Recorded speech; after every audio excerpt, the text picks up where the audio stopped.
Please, you have to save my daughter. Don't let her go. We are doing everything we can, ma'am. She's stable now. Fire her right now. I do not want that woman touching my child. The words sliced through the bright hospital corridor like a blade. Heads turned. Nurses froze.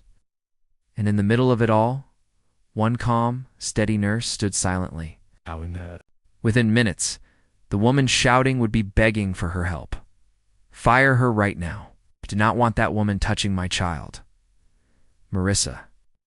Langley's voice trembled with rage as she pointed at the nurse standing beside her daughter's hospital bed. Her pearl bracelet shook against her wrist as if even it felt the heat of her anger. The nurse did not argue. She did not defend herself. She simply stood there, hands folded in front of her, shoulders straight, eyes steady. Her name was Alina Ramirez. She had served 12 years as a combat medic before ever stepping foot into this hospital, and in this moment she was being fired in front of strangers. Little Sophie Langley lay pale in the hospital bed, thin arms resting on a cartoon blanket. Tubes and wires curled around her small body like fragile vines. Machines blinked softly beside her, measuring every breath. Every heartbeat. Marissa did not see Elena's medals pinned inside her locker down the hall. She did not see the faint scar that ran along Elena's collarbone. She did not see the way.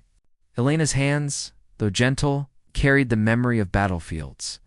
All Marissa saw was a nurse who had calmly corrected her about medication timing, and Marissa was not used to being corrected. Within minutes, the hospital administrator arrived. He spoke softly, trying to calm the storm.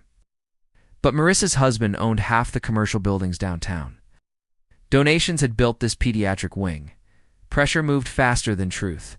Elena's badge was taken. Before she could finish her shift, she did not protest. She simply looked once at Sophie. There was something in that look. Something quiet. Something knowing. Because Alina had seen that shade of pale before, she had seen it under desert. Skies thousands of miles away. Years earlier, Alina had crouched in the sand beside a young soldier barely 20 years old. The air had smelled of smoke and metal. The sun had burned without mercy. Her hands had pressed against his chest as she fought to keep him breathing. She could still feel the grit of sand against her knees, the weight of his head in her lap, the tremble in his voice as he whispered that he did not want to die. Alina had not panicked then. She did not panic now. She had learned long ago that fear wastes time. Her younger brother had enlisted before her. He never came home. The folded flag still sat on her mother's mantle. That loss carved something deep inside her, not anger, not bitterness. Resolve she joined the medical corps, not for glory, but because someone had to kneel in the dust when others fell. On the battlefield, she learned that the loudest person is rarely the strongest.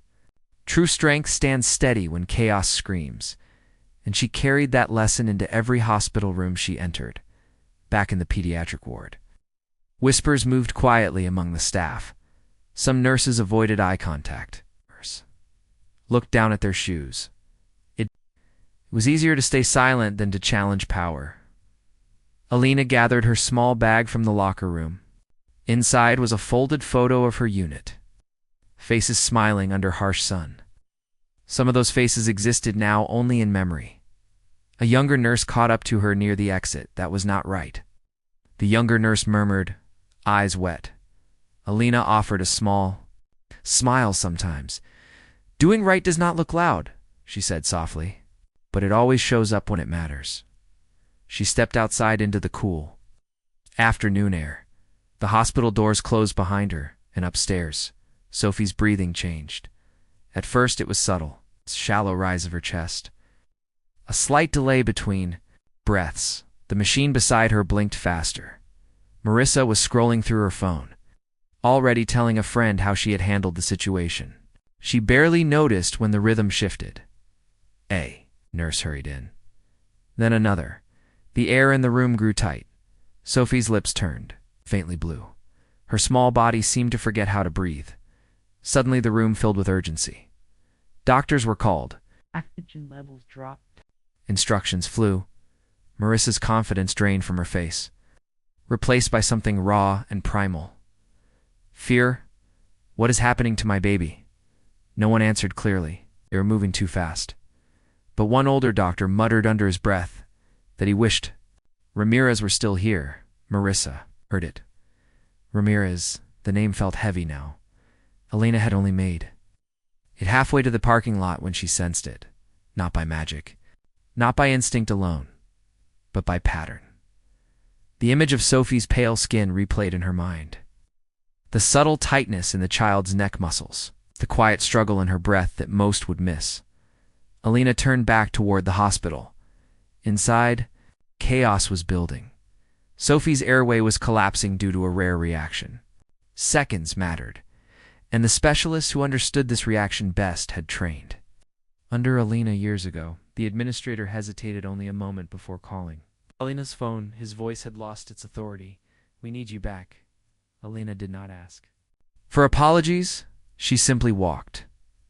When she stepped back into the room, no one objected. Marissa stood frozen against the wall, tears streaking down her face. Elena moved straight to the bedside. Her voice remained calm, low, steady. She guided the team with quiet precision, adjusted the child's head position, changed the medication flow, directed oxygen support. Her hands moved with memory shaped by desserts and danger. Sophie's chest rose once. Then again, the blue faded slowly from her lips. The machine steadied. Breath returned. Life returned. And in the stillness that followed, no one spoke. Marissa covered her mouth, shaking. Elena stepped back, giving space. The room felt different now, smaller, humbler. Later that evening, as Sophie slept peacefully, Marissa stood outside in the hallway. Elena was preparing to leave again. This time, no one took her badge. Marissa approached slowly. Her voice was no longer sharp. "I was wrong." The words barely held together. Elena looked at her. Not with triumph, but with understanding. "Fear speaks loudly when love is scared," she said gently. "But love also learns." Marissa broke then. Not from pride, but from gratitude. She realized something that day she had never understood. Before power does not come from money, it comes from service. News of what happened spread quietly through the hospital staff, who had stayed silent, felt the weight of it. The administrator reinstated Elena publicly the next morning, not with a whisper, but with a statement. "Some heroes do not raise their voices," he said. "They raise the standard." Doctors and nurses gathered in the corridor as Elena walked back to her station. No applause, just stillness, respectful stillness. It felt stronger than noise, one by one. They straightened as she passed, not because she demanded it, but because she had earned it weeks later. Sophie returned home healthy. Marissa sent a handwritten letter to the hospital board advocating for staff protections against impulsive dismissal. She funded a training program in Elena's name for emergency. It's a pediatric response, but the greatest change was quieter. Whenever Marissa entered that hospital now, she greeted every nurse by name, because she had learned that silent strength often stands in plain sight. Elena continued her shifts as she always had, checking monitors, holding tiny hands, speaking softly to worried parents. She never mentioned the day she was fired. She did not need to. Her life spoke louder.